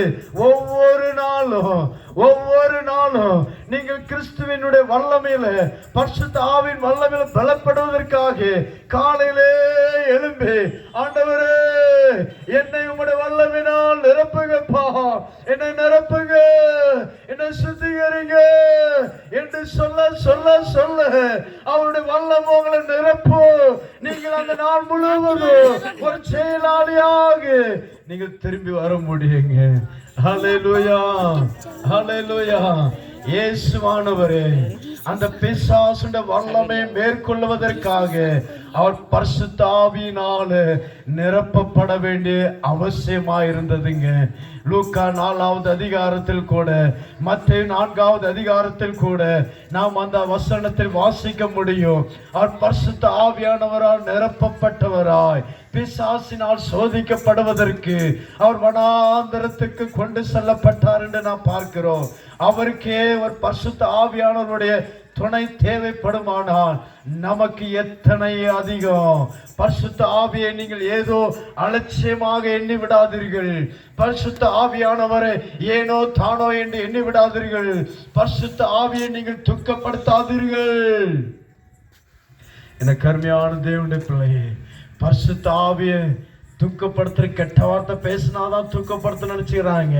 மோசமான பாவம் செய்தாதான் பரிசுத்த ஆவியானவர் துக்கப்படுவார் என்று நினைச்சிடாதீங்க. நீங்க பரிசுத்த ஆவியில் நிரப்பாமல் இருந்தாலே பரிசுத்த ஆவியானவர் துக்கப்படுவார். நான் சொல்ற புரியுதாங்க? ஹல்லேலூயா. அதனாலதான் ஞாயிற்றுக்கிழமை சனிக்கிழமை என்னுடைய விசுவாசிகள் நிறையப்பட வேண்டும் என்பதற்காக சில பரிசுத்தவான்கள் இப்படிப்பட்ட நாட்களை குறித்து வைத்திருக்கிறார்கள்.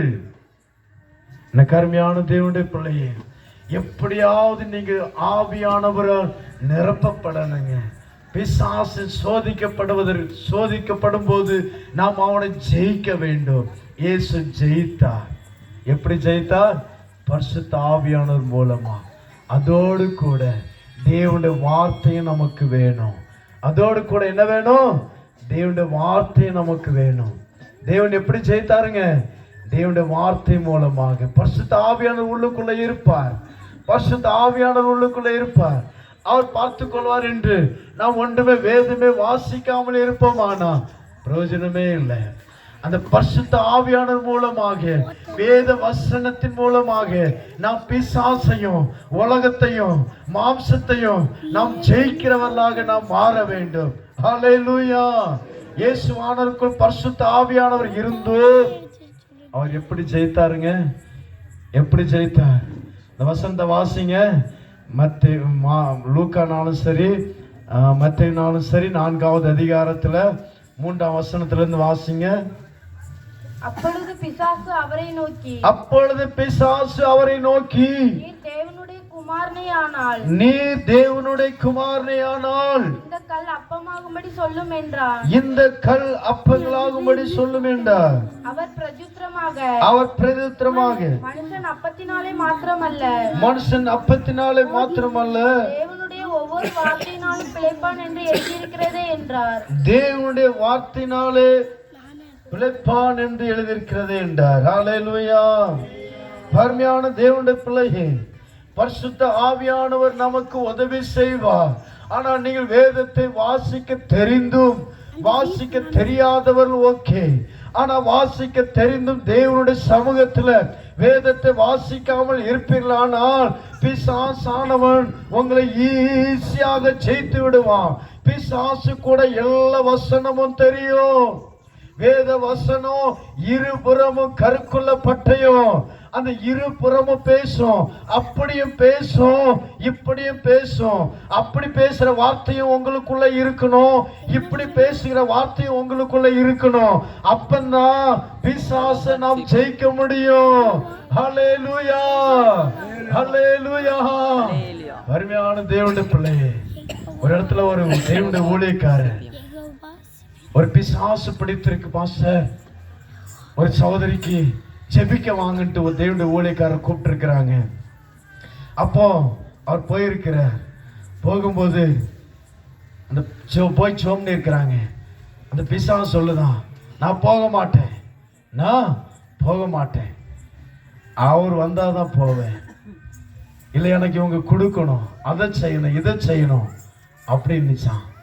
உடனே தேவனுடைய தாசன் என்ன சொன்னார்னா, எனக்கு அதிகாரம் கொடுக்கப்பட்டிருக்கிறது, தேவனுடைய வார்த்தையின் மூலமாக பரிசுத்த ஆவியின் மூலமாக எனக்கு அதிகாரம் கொடுக்கப்பட்டிருக்கு. அந்த அதிகாரத்தினால இயேசுவின் நாமத்தினால் வெளியேறு கட்டி ஜெபித்தாராம். உடனே கீழே விழுந்துச்சான். ஓ நான் போறேன்ப்பா அப்படின்னு சொல்லிட்டு ஒரே ஓட்டம் ஓடிச்சான். ஹல்லேலூயா. இப்ப தேவனுடைய வார்த்தைக்கு அவ்வளவு ஒரு வல்லமை உண்டுங்க. அருமையான தேவனுடைய பிள்ளைகள் வேதத்தை வாசிக்கணும். ஹல்லேலூயா. அடுத்ததுக்கு நான் போவோம்.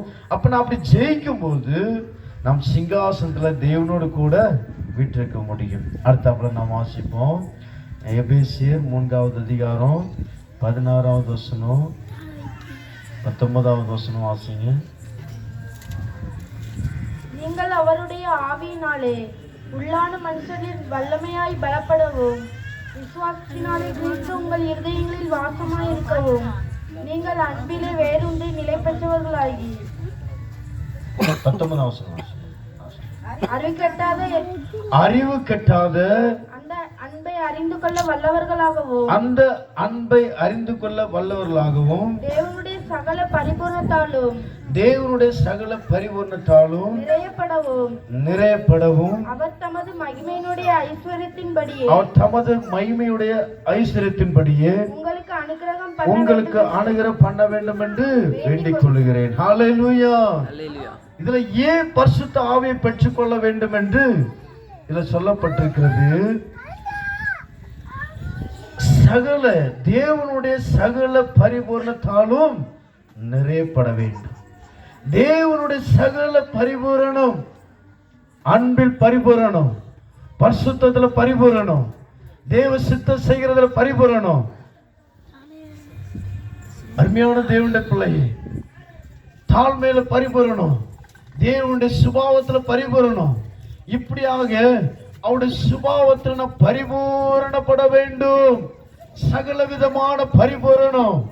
நீங்கள் சபைக்கு வரும்போது இப்பொழுது நீங்க பரிசுத்த ஆவி ஞானஸ்நானம் எடுத்து பரிசுத்த ஆவி பெற்றிருக்கிறீர்கள் என்றால் சிறு குழந்தை போல. ஹல்லேலூயா, ஹல்லேலூயா. இந்த சிறு குழந்தை என்ன செய்யணும்? நாளுக்கு நாள் வளரணும். அதுக்கு பால் கொடுக்கிற குழந்தை பால் கொடுக்கணும். அதுக்கு பிறகு சாகாரம் கொடுக்கிற குழந்தை ஆகாரம் கொடுக்கணும். அதுக்கு தகுந்த மாதிரி எப்படி எப்படி வளர்க்கணும்ட்டு போதகருக்கு தெரியும். ஹல்லேலூயா. அப்ப நம்ம பெற்றுக்கொண்டாச்சு, ஞானஸ்நானம் எடுத்தாச்சு, நாம் அபிஷேகம் பெற்றாச்சு, இனிமே எல்லாம் எனக்கு செய்ய முடியும் என்று நாம் அங்கும் இங்குமாக ஓடிடக்கூடாது. சிலருக்கு ஒண்ணுமே தெரியாது, பைபிளே தெரியாது. நானும் பாஸ்டர் ஆயிடுவேன், நானும் பாஸ்டர் ஆயிரும் அப்படின்ட்டு போறாங்க. நிறைய பேர் போறாங்க, ஒண்ணுமே தெரியாது, வேத வசனத்தை பிரசங்கம் பண்ண தெரியாது, ஒண்ணும் தெரியாது. லாஸ்ட்ல அவங்க போய் எத்தனையோ பேர் பார்த்துருக்குறேங்க. எனக்கு அருமையான தேவனுடைய பிள்ளையே, அப்படிப்பட்ட எண்ணத்துக்கு பிசாசுக்கு இடம் கொடுக்காதீங்க. நீங்க வளர்ச்சி அடையணும், பூர்ணமாகணும். அதனாலதான் கொலோசியர் 1:28 கூட நம்ம வசனம் வாசிக்கிறோம். வாசிங்க. எந்த மனுஷனையும் கிறிஸ்து இயேசுவுக்குள் தேறினவனாக, கிறிஸ்து இயேசுவுக்குள் தேறினவனாக நிறுத்தும்படிக்கு அவரையே நாங்கள் அறிவித்து எந்த மனுஷனுக்கும் புத்தி சொல்லி எந்த மனுஷனுக்கும் எல்லா ஞானத்தோடும் புத்தியோடும் உபதேசம் பண்ணுகிறோம். ஹல்லேலூயா. எந்த மனுஷனையும் கிறிஸ்து இயேசுவுக்குள் தேறினவனாக நிறுத்த வேண்டும். அது ஊழியக்காரருடைய கடமை. அப்ப நாம் தேர்ந்தவர்களாக மாற வேண்டும் என்றால், நாம் சகலவித பூரணத்திலும் நாம் வளர்ச்சி அடைய வேண்டும் என்றால், நாம் பரிசுத்த ஆவியானவருக்கு ஒவ்வொரு நாளும் இடம் கொடுத்து பரிசுத்த ஆவியானவருக்குள் சபைக்குள் அடங்கி இருக்க வேண்டும். ஹல்லேலூயா, ஹல்லேலூயா. சபைக்குள் நீங்கள் அடங்கி இருக்கும்போது பேதுரு சொல்வார், அடங்கி இரு. எந்த வசனம்? 1 பேதுரு 3வது அதிகாரமா? வாசிங்க. நல்ல ஒரு வார்த்தை, அடங்கி இரு. 1 பேதுரு 5:2-5:6. ஆகையால் ஏற்ற காலத்திலே தேவன் உங்களை உயர்த்தும்படிக்கு அவருடைய பலத்த கைக்குள் அடங்கி இருங்கள். ஹல்லேலூயா. அடங்குடா அப்படின்னு சின்ன பிள்ளைங்களை நாம அதட்டும் பாத்தீங்களா? அடங்கு. இந்த வார்த்தை கூட இப்ப யாரும் சொல்றது இல்லை. பயப்படுறாங்க பிள்ளைகளை பார்த்து. அடங்கு. எனக்கு அருமையான தேவனுடைய பிள்ளையே, கொஞ்சம் தெரிஞ்ச உடனே சிலருக்கு கொம்பு முளைச்சிரும். நான் ஊழியக்காரோட மெச்சினவன். எனக்கு அருமையான தேவனுடைய பிள்ளையே, அடங்கி இருக்க படிங்க. அடங்கி இருப்பீங்கன்னா கர்த்தர் உங்களை மேன்மையாக படுத்துவார். ஹல்லேலூயா. கர்த்தர் உன்னை மேன்மையாக வைப்பார். நீ கலங்காதே மகனே. கர்த்தர் உன்னை மேன்மையாக வைப்பார். நீ கலங்காதே மகனே. கையிடும்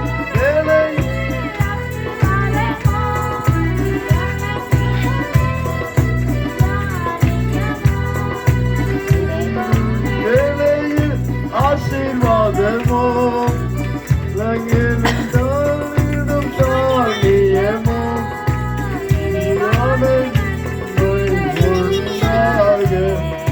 கர்த்தர் உன்னை மேன்மையாக வைப்பார். நன்மை உண்டாக கர்த்தர் உன்னை மேன்மையாக வைப்பார். கர்த்தர் உன்னை மேன்மையாக வைப்பார். நீ கலங்காதே மகனே. ஹல்லேலூயா. கர்த்தர் உங்களை உயர்த்தும் வரைக்கும் பரிசுத்தவான்களுடைய கரத்துல என்ன செய்யணும்? அடங்கி இருக்கணும். இது ஒரு தெய்வீக சுபாவங்க. சிலவங்களை அடங்கி இரு அப்படின்னா இதை செய் அப்படின்னு சொன்ன போனா சொல்ல முடியல நாட்கள்ல. எனக்கு அருமையான தேவனுடைய பிள்ளையே, நான் அன்பா சொல்றேன், தேவனுடைய தாசர்களுக்கு நீங்க அடங்கி இருக்கும் போது கர்த்தர் உங்களை ஆசீர்வாதமாக உயர்த்துவார். ஹல்லேலூயா. தேவன் உயர்த்தும் போது தடுப்பவன் யார்? ஏசாயா 43:13 நீங்கள் வாசிக்கும் போது கர்த்தர் செய்கிறதை தடுப்பவன் யார்? வாசிங்க. நான் உண்டாகிறதற்கு முன்னும் நானே இருக்கிறேன். என் கைக்கு தப்புவிக்கத்தக்கவன் இல்லை. நான் செய்கிறதை தடுப்பவன் யார்? என் கைக்கு தப்புவிப்பவன் யார்? நான் செய்கிறதை தடுப்பவன் யார்? கர்த்தர் உங்களை உயர்த்தும் போது எந்த மனுஷனும் தடை பண்ண முடியாதுங்க. ஹல்லேலூயா. அருமையான தேவனுடைய பிள்ளையே, அதான் பிசாசானவன் என்ன செய்வான்? உங்களுக்குள்ள பெருமையை கொண்டு வந்து, மேட்டுமை கொண்டு வந்து, சில நேரங்கள்ல நீ நல்ல பாடல் பாடலாம், நல்ல தீர்க்கதரிசனம் சொல்லலாம், நல்லா தாழ்மையா இருக்கலாம், ஐயோ நல்ல அருமையா நீங்க பேசலாம், நல்ல டேலண்ட் இருக்கலாம், நல்ல ஏதாவது ஒரு கிஃப்ட் உங்களுக்கு இருக்கலாம். ஆனா அதை பயன்படுத்தி பிசாசன் அப்படி செய் இப்படி செய்ன்னு சொல்லுவான். நீ என்ன செய்யணும்? பிசாச இயேசுவின் நாமத்தினால அதட்டும் போது ஒரே ஓட்டமா ஓடிப்போ. ஹல்லேலூயா, ஹல்லேலூயா, ஹல்லேலூயா. அருமையான தேவனுடைய பிள்ளையே, நாம் ஏன் பரிசுத்த ஆவி பற்றி கொள்ள வேண்டும் என்றால், பாடுபடுதல்ல, விசுவாசத்துல, பரிசுத்தத்துல, அன்பில, தேவனுடைய தாழ்மையில, இப்படி பலவிதமான அநேக, அதனாலதான் அதுல போடப்பட்டிருக்கு. எபேசியர் 3:15-19 நம்ம என்ன வாசித்தோம்? தேவனுடைய சகல பரிபூர்ணத்தாலும் நிறைப்படும். சகல விதமான பரிபூரணம், சகல பரிபூரணம். பரிபூரணம் ஒண்ணு மாத்திரம் போடல, சகல பரிபூரணம். 4 சுவிசேஷமோ 4 விதமான நான்கு விதமான ஒரு பரிபூரணத்தை வெளிப்படுத்திருக்கிறது. அருமையான தேவனுடைய பிள்ளையே, இப்ப 4 விதமான பரிபூரணம் நமக்கு தேவை. ஹல்லேலூயா, ஹல்லேலூயா. அந்த பரிபூரணம் அடைவதற்காக நாம் பரிசுத்த ஆவியில ஒவ்வொரு நாளும் நிரப்பப்பட வேண்டும். ஹல்லேலூயா. அருமையான தேவனுடைய பிள்ளை, கடைசியாக நாம் வாசிப்போம். ஏன் நமக்கு பரிசுத்த ஆவி பெற வேண்டும்? எபேசியர் 4:30. அன்றியும் நீங்கள் மீட்கப்படும் நாளுக்கென்று முத்திரையாக பெற்ற தேவனுடைய பரிசுத்த ஆவியை துக்கப்படுத்தாதீர்கள். ஹல்லேலூயா. அன்றியும் நீங்கள் மீட்கப்படும் நாளுக்கென்று பெற்ற பரிசுத்த ஆவியை மீட்கப்படும் நாளுக்கென்றுனா கர்த்தருடைய வருகை நாள்ல பரிசுத்த ஆவி பெற்ற ஜனங்கள், பரிசுத்த ஆவி பெற்ற ஜனங்கள் மாத்திரமல்ல, தேவனுடைய எல்லா பூர்ணத்திலும் வளர்ச்சி அடைந்தவர்கள் மீட்கப்படும் நாளுக்கென்று அவர்கள் முத்திரை போடப்படுவார்கள். ஹல்லேலூயா, ஹல்லேலூயா. அந்த பரிசுத்த ஆவியை பெற்றவர்கள் யார் பரிபூர்ணத்தில் நிறைந்திருக்கிறார்களோ, யார் தேவனுடைய சுபாவத்தில் வளர்ந்திருக்கிறார்களோ, யார் தேவனுடைய வசனத்தில் தேறினவர்களா இருக்கிறார்களோ, அவர்களை தேவனுடைய ஆவியானவர் பரலோகத்துக்கு கொண்டு போவார். ஹல்லேலூயா. பரலோகத்துக்கு கொண்டு செல்லும். பரலோகத்துக்கு போவதற்காக அல்லது தேவனுடைய வருகையில் காணப்படுவதற்காக பரிசுத்த ஆவியானவர் நமக்கு உதவி செய்கிறது. ஹல்லேலூயா. தேவனுடைய வருகை. பரமையான தேவனுடைய பிள்ளையை, கடைசியாக நாம் வாசிப்போம். நாம் பாதரட்சி லூக்கா 15வது அதிகாரம் 22வது வசனத்தை நாம் வாசிப்போம். பாதரட்சி எதை வெளிப்படுத்துகிறது? அப்பொழுது தகப்பன் தன் ஊழியக்காரரை நோக்கி நீங்கள் உயர்ந்த வஸ்திரத்தை கொண்டு வந்து இவனுக்கு உடுத்தி இவன் கைக்கு மோதிரத்தையும் கால்களுக்கு பாதரட்சியும் போடுங்கள். ஹல்லேலூயா. பாதரட்சி என்றால் எதை வெளிப்படுத்துகிறது? நான் உங்களுக்கு தெரியும். முக்கியமா பாதரட்சி நாம் எதுக்கு போடுவோம்? பாதுகாப்புக்காக போடுவோம் இல்லையா? பாதுகாப்பு. காலில் ஆணி குத்திரக்கூடாது, காலில் எதுவும் பீங்கான் குத்திரக்கூடாது, காலில் எதுவும் கட்டை கல்லு குத்திரக்கூடாது என்பதற்காக நாம் போடுகிறோம். ஹல்லேலூயா. பரமையான தேவனுடைய பிள்ளைகள், அதுதான் பார்க்கிறோம். இஸ்ரவேல் ஜனங்கள் 40 வருஷ காலமாக வனாந்தரத்தில் நடந்து கொண்டு வரும்போது தேவன் அவர்களுக்கு பாதரட்சை கொடுத்திருந்தார்.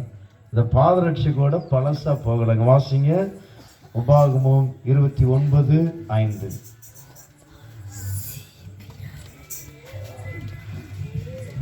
கர்த்தராகிய நான் உங்கள் தேவன் என்று நீங்கள் அறிந்து கொள்ளும்படிக்கு நான் 40 வருஷம் உங்களை வனாந்தரத்தில் நடத்தினேன். உங்கள் மேலிருந்த வஸ்திரம் பழுதாய் போகவும் இல்லை, உங்கள் காலில் இருந்த பாதரட்சைகள் பழுதாய் போகவும் இல்லை. ஹல்லேலூயா.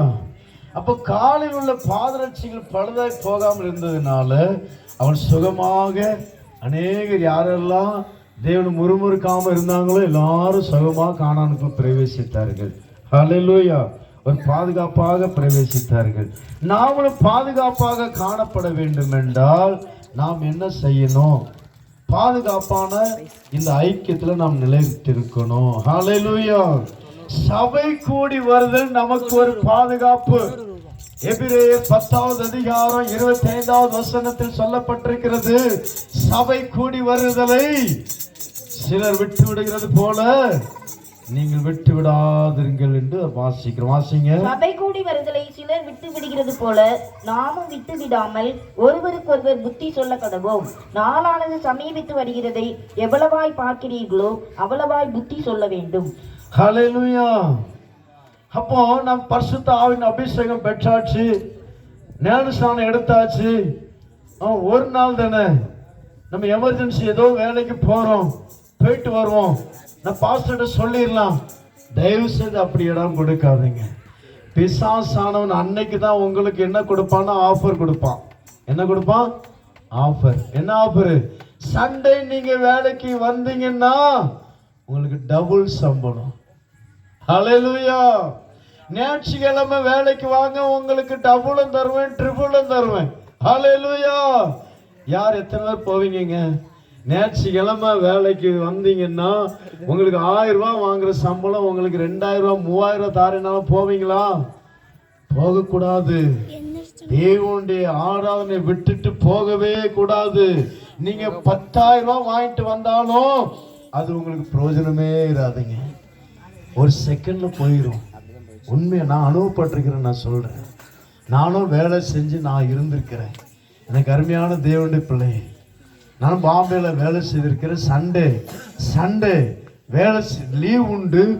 ஆனா வேலை செய்வோமானா நான் அவ்வளவா ரிச்சிப்புக்குள் வரல.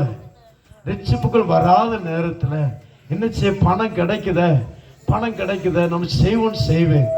ஆனா பணமே மந்தமா இருக்க மாத்திடுங்க, அப்படியே போயிடும். எப்படிதான் போதும் தெரியாது. தயவு செய்து சபை கூடி வருதுல யாருனாலும் சரி, பிரதர் அண்ட் சிஸ்டர் யாருனாலும் சரி, ஞாயிற்றுக்கிழமை சபை கூடி வர்றதுதான் உங்களுக்கு ஒரு பாதுகாப்பு. அதான் பாதரட்சை. ஹல்லேலூயா. நீங்க சபை கூடி வரதுல கலந்து விட்டு விடாம நீங்க இருப்பீங்கன்னா உங்களை யாருமே அசைக்க முடியாதுங்க. ஹல்லேலூயா. ஹல்லேலூயா. பரிசுத்தவான்களை ஐக்கியம். எபேசியர் 2 3வது ஒரு பாதுகாப்பு எப்படி? எபேசியர் 2:19 வாசிங்க. ஆகையால் நீங்கள் இனி அந்நியரும் பரதேசிகளுமாய் இராமல், நீங்கள் இனிமே அந்நியரும் பரதேசியமா இருக்க கூட. நம்மளாம் இனிமே அந்நியர்கள்ப்பா அப்படின்னு நீங்க நினைக்க கூட. அவங்க எல்லாம் பார்த்து கொள்வாங்க, பாஸ்டர் பார்த்து கொள்வாங்க, பாஸ்டர் அம்மா பார்த்து கொள்வாங்க. நாம ஒரு அந்நியனாக நாம நம்ம இருந்துருவோம். தயவு செய்து அப்படி இராதுங்க. அந்நியரா நீங்க காட்டுக்கிடாதீங்க. அதெல்லாம் சொல்லப்பட்டிருக்கா. ஒரே நகரத்தாரும், பரிசுத்தவான்களோடு ஒரே நகரத்தாரும், தேவனுடைய வீட்டாருமாய் இருந்து அப்போஸ்தலர்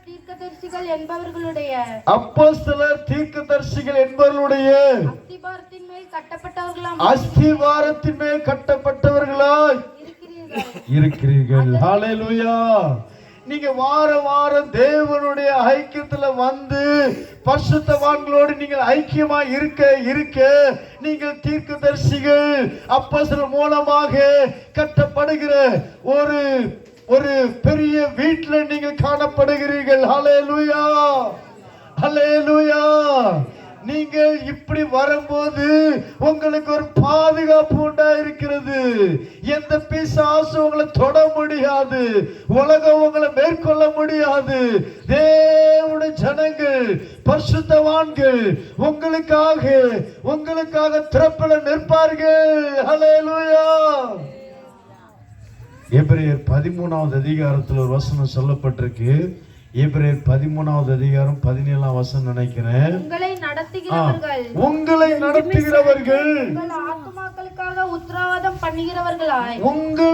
ஆத்துமாக்களுக்காக உத்தரவாதம் பண்ணுகிறவர்களாய் விழித்திருக்கிறவர்களானபடியால் அவர்கள் துக்கத்தோடு அல்ல சந்தோஷத்தோடு அதை செய்யும்படி அவர்களுக்கு கீழ்ப்படிந்து அடங்குங்கள். இதிலே சொல்லப்பட்டிருக்கு, அடங்குங்கள். ஹல்லேலூயா. ஹல்லேலூயா. அவள் சந்தோஷத்தோடு செய்தாதாங்க உங்களுக்கு ஆசீர்வாதம். நீ ஞாயிற்றுக்கிழமை மீட்டிங்கு வரலன்னு வச்சுடுங்க, அவங்க சந்தோஷமா இருக்குமா? ஒருபோதும் சந்தோஷமா இரவே அந்த வாஞ்ச அந்த ஆத்மா மேலதான். மெசேஜோட ஓடாது.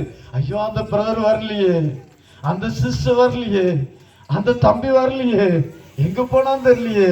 ஒரு வார்த்தை சிலவங்க என்ன சொல்லவும் மாட்டாங்க. சிலவங்க போன் போட்டு சொல்லுவாங்க, பாஸ்டர் இப்படி எமர்ஜென்சி நாங்க போக வேண்டியது இருக்கு, போறேன். ஆனாலும் சொல்லிட்டு போனாலும் கூட உண்மையான ஒரு மேய்ப்பருக்கு பாரம் இருக்குங்க.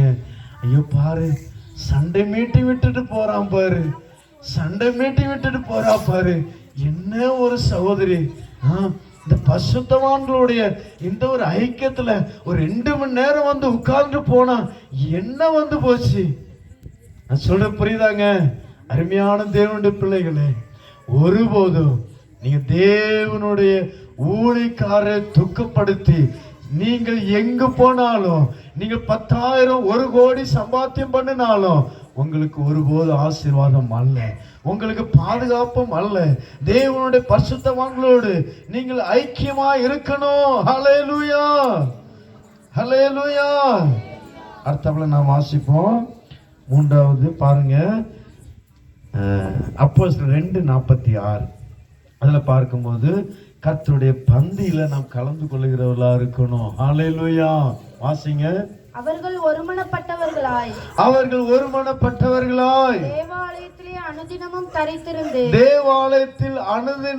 தரித்திருந்து வீடுகள் தோறும் அப்பம் பிட்டு மகிழ்ச்சியோடும் கபடமில்லாத இருதயத்தோடும் போஜனம் பண்ணி தேவனை துதித்து ஜனங்கள் எல்லாரிடத்திலும் தயவு பெற்றிருந்தார்கள். ஹல்லேலூயா. அப்போ அந்த காலத்துல அனுதினமும் ஒவ்வொரு நாளும் அப்பம் பெற்று தேவனோடு ஐக்கியமா இருந்தார்கள். ஹல்லேலூயா. அப்ப இப்பொழுது சில சபைகளில் மாதம் வைக்கிறார்கள், சில சபைகள்ல, ஆனா நம்முடைய சபைகள்ல 3 மாதத்துக்கு ஒருக்கா நடக்கும் இல்லையா? என்ன பாஸ்டர்? 3 மாதத்துக்கு ஒருக்கா நடக்கும். ஹல்லேலூயா. அப்போ அந்த நேரத்துல தான் எமர்ஜென்சி உங்களுக்கு ஏதாவது ப்ரோக்ராம் வரும், ஜாக்கிரதையா இருக்கணும். அதுதான் முக்கியமான நாள். அன்னைக்கு என்ன செய்வாங்கன்னா, மற்ற சபை மாதிரி கிடையாது. மற்ற சபையில சும்மா வந்தவங்களுக்கெல்லாம் அள்ளி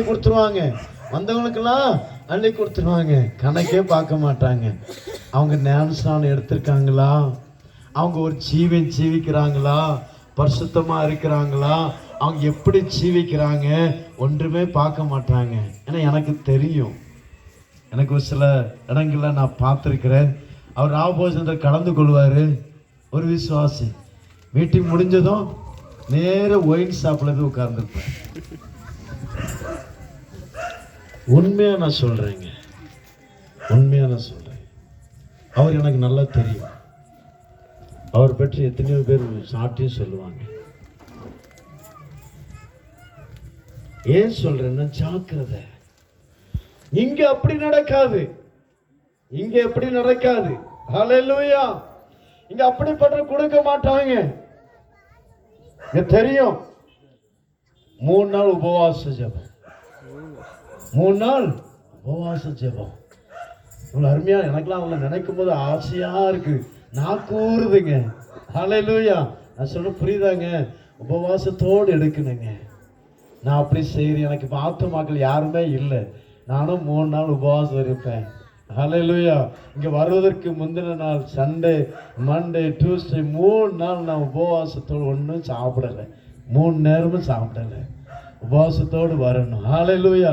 எனக்கு உபவாசமே எடுக்க முடியும், ஆண்டோட சமூகத்தில் உட்காரவும் முடியும், வேற ஒன்றும் எனக்கு தெரியாதுங்க. ஹல்லேலூயா, ஹல்லேலூயா, ஹல்லேலூயா. அப்போ இந்த உபவாசத்தோடு நீ எடுத்து பாருங்க, அதுல கிடைக்க பாருங்க சந்தோஷம். ஹல்லேலூயா. சும்மா போனோமா, ஏனோ தானோமா, எடுத்தோமா வந்தோமா, அப்படி எடுக்க கூடாது. இங்க வந்து பாருங்க, உங்களுக்கு தெரியும். 3 நாள்ல உபவாச ஜெபம் வச்சிருப்பாங்க. நான் சொல்றது அப்படியே தான் இருக்கும், கரெக்டா தான் இருக்கும். நான் ஒரு யார்கிட்ட சொல்லல, யாராவது ஒரு ஜெபத்துக்கு வரலன்னா கலந்து கொடுக்க மாட்டாங்க. அப்படிதானே பஸ்? அவர் கொஞ்சம் கரெக்டா தான் சொல்றாரு. இப்பதான் அவர்கிட்ட கேட்கிறேன். அந்த 3 நாள் உபவாச ஜெபம் நடக்கும். காலை மாலை, வெள்ளி, சனி, ஞாயிறு, இந்த 4 உபவாச ஜெபத்துல 4ல ஏதாவது ஒரு ஜெபத்துல வரலன்னு வச்சுடுங்க, அவங்களுக்கு கம்யூனியனே கிடையாது, ராபோஜனம் கிடையாது. அப்படிப்பட்ட ஒரு ஐக்கியம். ஏனோ தானே கொடுக்கலங்க, அவர் கர்த்தருடைய ரத்தம். இப்போ பாருங்க, ஏன் அப்படி பண்றாங்கன்னா,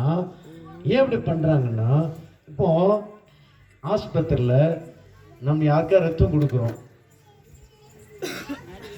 ஒருத்தருக்கு ரத்தம் தேவைப்படுது. அப்போ கண்ணை மூடிட்டு ஏதாவது ஒரு ரத்தத்தை உள்ள யாச்சிருவாங்களா? என்ன செய்வாங்க? பாருங்க, தாத்தாவே சொல்றாரு, அவர் படிப்பறியில்லாத ஒரு தாத்தா. என்னையா தயவு செய்து தப்பாச்சனம் பண்ணி எடுத்துடுங்க, கேட்டதுன்னு சொன்னா அல்லேலூயா. பாருங்க அந்த தாத்தா சொல்றாரு, நான் நினைச்சேன் நர்சுமார் தான் யாரோ சொல்லுவாங்க நினைச்சேன். அந்தந்த ரத்தத்தை தான் ஏத்துவாங்க.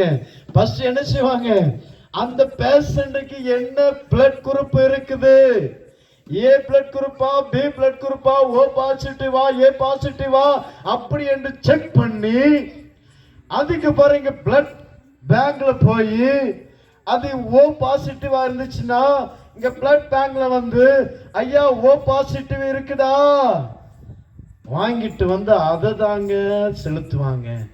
நான் சொல்ல புரியுதாங்க? ஹல்லேலூயா. அப்போ இயேசுவின் இரத்தத்தை பானம் பண்ணும் போது நாமும் அவரை போல பரிசுத்தமாகணும். அதுக்காக தான் உபவாச ஜெபம். அவரை போல பரிசுத்தமாகாமல் நீங்கள் நான் ராபோஜனத்தில் கலந்து கொள்வீர்களானால், அதான் பரிசுத்த பவுல் கொரிந்தியர்ல சொல்றாரு. 1 கொரிந்தியர் 11வது அதிகாரத்துல என்ன சொல்றாருன்னா, சிலர் வியாதியும் பலவினரும், வாசிங்க, இது நிமித்தம் உங்களில் அநேகர் பலவீனரும் வியாதி உள்ளவருமாய் இருக்கிறீர்கள். அநேகர் நித்திரையும் அடைந்திருக்கிறீர்கள். ஒருவேளை நர்ஸோ டாக்டரோ மாத்தி பிளட்டை யாத்திட்டாங்கன்னு வச்சிருங்க, என்ன நடக்குங்க? ஆளுக்கு உயிர் ஆபத்தோட உயிரோட போக சான்ஸ் இருக்கு இல்லையா? ஏதாவது ஆகும். ஹல்லேலூயா. அவ்வளவு மோசமான கண்டிஷனுக்கு வந்துருவாங்க. அவங்க வியாதி வந்த எந்த வியாதிக்கு போனாங்களோ அந்த வியாதி போய் வரும்படி 10 வியாதி உள்ள வந்துடும். செத்து போயிருவாங்க. கேரண்டி கொடுக்க முடியாது. அதனால அந்த விஷயத்துல மிகவும் ஜாக்கிரதையா டாக்டர் செய்வாங்க. அந்தந்த பிளட் குரூப். அதே போலதான் தேவனுடைய பரிசுத்த இரத்தத்தை நாம் வாங்கி குடிப்பதற்காக நாம் அவருடைய இரத்தத்தை போல அவரை போல பரிசுத்தமாவதற்காக 3 நாள் உபவாச ஜெபம் வைக்கிறார்கள். ஆண்டவரே என்னை பரிசுத்தமாக்குங்க ஐயா, என்னை தகுதிப்படுத்துங்க ஐயா, உம்முடைய இரத்தத்தை நான் பானம் பண்ணணும், உம்முடைய மாம்சத்தை நான் புசிக்கணும், உம்மை போல என்னை தகுதிப்படுத்துங்க 3 நாளும் தேவனுடைய சமூகத்துல உட்கார்ந்து கதறி கதறி கதறி செபிக்கிறாங்க. அதுக்கு பிறகுதான் ராபோஜனம். ஹல்லேலூயா. அருமையான தேவனுடைய பிள்ளையே, இப்படி நாம் எடுக்கும் போதுதான் கர்த்தருடைய ஆசீர்வாதத்தை நாம் பெற்றுக்கொள்ள முடியும். ஹல்லேலூயா. மறுபடியும் வாசிப்போம். சமயம் போய் கொண்டிருக்கிறது. ஹல்லேலூயா. வாசிங்க. அடுத்தாப்புல முதலாவது பாதரட்சை என்று சொன்னா பாதுகாப்பு, சரியா? இரண்டாவது பாதரட்சை என்று சொல்ல போனா வாசிங்க, எல்லாருக்கும் தெரிந்த ஒரு வசனம் தான் எபேசியர் 6:15. சமாதானத்தின் சுவிசேஷத்திற்குரிய ஆயத்தமிகும் பாதரட்சை கால்களிலே தொடுத்தவர்களாயும். ஹல்லேலூயா. ஹல்லேலூயா. எத்தனை பேர் தூக்கம் வருது? ஹல்லேலூயா. எத்தனை பேர் சந்தோஷமா இருக்கிறீங்க? ஹல்லேலூயா. சந்தோஷத்தின் ஹல்லேலூயா இல்லையா? ஹல்லேலூயா. ஹல்லேலூயா. ஹல்லேலூயா. இப்போ சுவிசேஷத்தின் பாதரட்சை. எனக்கு அருமையான தேவனுடைய பிள்ளையே, இப்போ நீங்க ரட்சிக்கப்பட்டிருக்கீங்க, தேவனுடைய சபைக்கு வாரீங்க, தேவனுடைய சபைக்கு வந்த பிள்ளை விசுவாசிங்க. தேவனுடைய சபைக்கு வருகிற விசுவாசி என்ன செய்யணும்? ஒரு சுவிசேஷ ஊழியம் செய்யணும். ஹல்லேலூயா. எப்படி சுவிசேஷ ஊழியம் செய்ய முடியும்? உங்களுடைய சொந்தக்கார மத்தியில, உங்களுடைய நண்பர்கள் மத்தியில, நீங்க வேலை செய்யற இடங்கள்ல நீங்க என்ன செய்யணும்? நீங்க பெற்ற சந்தோஷத்தை, நீங்க பெற்ற விடுதலையை, எப்படி விடுதலை பெற்றீங்க, எப்படி சந்தோஷத்தை பெற்றீங்க